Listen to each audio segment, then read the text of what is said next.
Welcome to the Kubus podcast. In each episode, we will be meeting the individuals who can give us real insight into the problems, solutions, and people in our technology industry. Hi, and welcome to the next episode of the podcast in the Kubus series. I'm Alex Hammond, Sales Manager here at Kubus, and I'm joined today by Matt Harrison from Juniper Networks. Matt, thanks for joining us. Thanks for having me, Alex. Do you want to give us a quick bit of an overview around who you are and what you're up to? My name is Matt Harrison. I'm a major account manager at Juniper Networks. So to give you a bit of a background of my journey through Juniper, I joined Juniper 4.5 years ago actually, yep. And started in the business development side, or as we call SDRs, yep. Sales development representatives. And during that time, my main focus was around developing business, developing pipeline, and basically working with the account teams to make sure that they've got meetings to then go on and proceed with the opportunities. And I think for anyone who's coming into tech sales or into the industry that we're in, I think it's a great way to get in, because you're talking to customers and you get a real insight into what the job looks like. And for me, it was a great start-off point into the industry. So from then, I found out that I was doing good at the sales development role, and I then progressed into what we call a virtual sales executive, or a VSC, you should probably hear me refer to. And in that role, I was mainly working on a territory structure in my first year. So within that structure, I had a number of accounts. I looked at the Midlands and the north of the UK. And during that first year, I found that generally I was moving more towards service provider accounts. Yep, and that's generally where my focus then came onto service provider. And then going into the second year of that role, I solely focused on service providers, where I had a set number of customers that I supported. Then from there, I moved into the major account role, yep. Which initially the virtual sales role was in Amsterdam. Okay, yep. So I moved back to the UK, moved back to London, and I then brought a small set of focus accounts up with me to be a field-based account manager. And from there, it kind of leads me to where I am today. And I think the goal was to develop these accounts and grow these accounts and work with them as well as possible. So now you're up and running and in the swing of things. What type of kind of service providers have you found your most success within? Yeah, so I work generally with what we call the alternative network providers, mm-hmm. So what we call the Altnets. And I think in the last 5 years, we've seen a real boom in these what we call Altnets, yep. As they've grown. And I think this is down to there's been a lot of funding pumped into them, whether that's through the government. And the government's goal is to get the UK connected, right, and people connected at homes in rural areas and in cities. So there's been a load of funding from government, and there's been a load of funding from venture capitalists, or VCs, mm-hmm. Which are backing these service providers to get connected. And I think with the boom or with COVID, what we see is these service providers, and people need to get connected. It's more of a vital thing. I was reading the other day that people would turn off their heating before they would turn off their internet. So it shows how important it is. It can almost be seen as like a utility. So during that growth is where I think we as Juniper really fit in well. Yep. And we kind of understand the business needs of these service providers.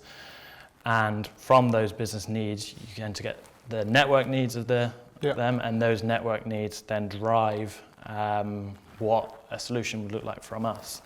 So we would work with them from the early stages, where they've got these really aggressive mm-hmm. goals, targets set by the investors or set by the government. And we would support them through that journey. And I think we were good at working through that with them and positioning something that would line up to their business needs and however their business model suits, whether it's over 5 years, 10 years, how can we be as predictable as possible in terms of cost? And I think that's what they're looking at it from our perspective, so that they then can predict how business will be in the future from them.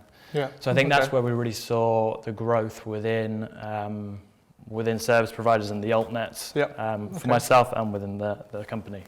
Perfect.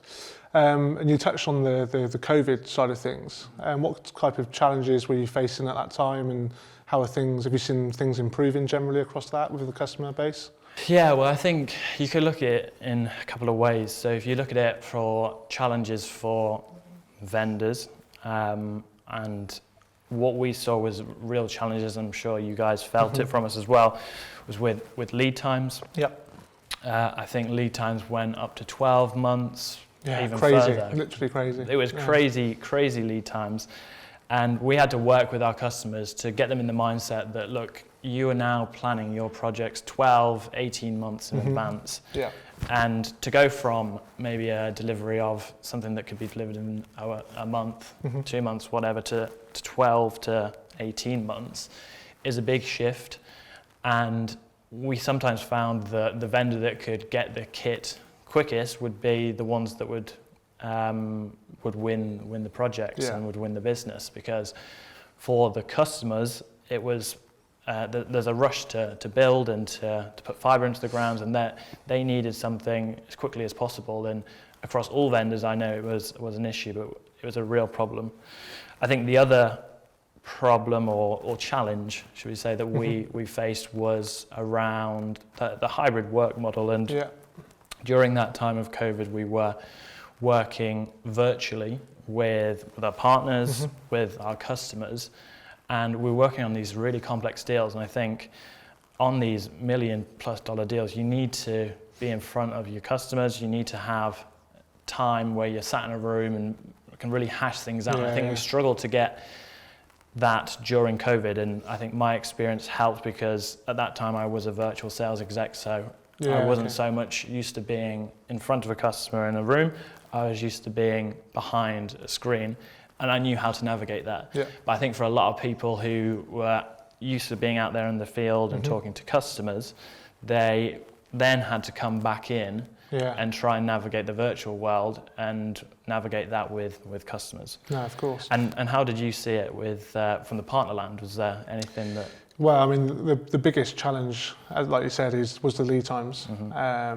Trying to work tightly with customers and vendors like yourselves, trying to forecast accurately, get ahead of the curve, try and allocate and reserve stock where needed, and really work closely with customers to try and plan the projects, the rollout schedules, utilising some of the services that we offer. So it was one of the biggest challenges for sure. And the partners and the vendors who came out on top were the ones that I think worked closer together and were able to navigate those challenges and be open to the customers, I think. The way agreed. that we managed to overcome those challenges. And I think you could also look at what challenges service providers had, and they were out there constantly digging the roads up, trying to put fibre into the ground, trying to connect all of the UK. And get hold of this kit. So it's not just our challenges, there was a lot of challenges that they faced as well. And then within the kind of Juniper portfolio, and they provide a vast range of services and products. What kind of stuff are you finding that's working the best at the minute and has got the most interest within the service provider industry? Yeah, well, I think Juniper has a great history with service provider. I think Juniper was built on providing for the service providers, and I think the MX series has been our flagship product, or one of the flagship products in our portfolio for many, many years. And the way it's able to scale, it's secure, and kind of support the business needs of these service providers, there's not much that the MX can't really do in terms of support an SP. I think that's always been and will continue to be a big flagship product for Juniper. I think more recently we see a lot of customers looking at the metro layer Yeah. and the business edge. And we talk a lot about the retro metro and how you can kind of get 3 to 5 years out of this legacy equipment. Yeah. But what we're seeing with our Juniper Cloud Metro is that we can kind of give sustainability for 7 to 10 years. Yeah, okay. And I think a real important area right now for service providers is, and not just service providers, and all customers and even every person I think in this world at the moment is power costs and power efficiency. And I think increased energy costs left, right and centre. Yeah. Exactly. And I think if we look back at projects we worked on 5 years ago, power might not be something that we'd even need to consider providing the information and tying it into like a total cost of ownership. Yep. But now power is so important, and power can be the difference between winning or losing an opportunity with a customer, because the sway in cost is huge. And with our Metro portfolio, I think it's one of the most power efficient devices on the market, and I think I saw a stat that it can save you around 77% on power consumption. Blimey, okay. Which I think is significant. And whenever we're talking to our customers, we're trying to highlight this, and there's cool ways in which you can even save further, like on the ACX you can turn off a set of ports so that you're saving more power. Nice. So there's lots of different ways that we can work with our customers and show them that we can be more power efficient, and I think that then makes it more predictable on what costs they're having, and also saves them money over the TCO. And I think the other area that we really differentiate is with our software on top of that. And I think with Paragon we can give AI-driven insights into the network now more than ever. Yep. And we can reduce the time to deploy the network. So all these things are just speeding up and saving time, saving money for the customers. And I think that's really what sets Juniper out from the rest. In regards to kind of partners that you work with, what type of value-added services do you think benefit kind of the service provider and Altnet industry that you've seen? Yeah, it's interesting because service providers are really complex, and I've never found one service provider in my patch that's the same as another. And I think there's no cookie cutter approach to this service is great for service providers, this service is not. What I do think is important is for a partner or a reseller to have as many set of skills across the board as they can, whether that's configuring, whether that's implementing, however you can help a service provider, because they're built up of these, or they were built of these smaller teams who are doing a lot of things. So you as a partner is an extension of their team, and whatever you can provide and help them look at other areas and help them put together their network, I think is really important.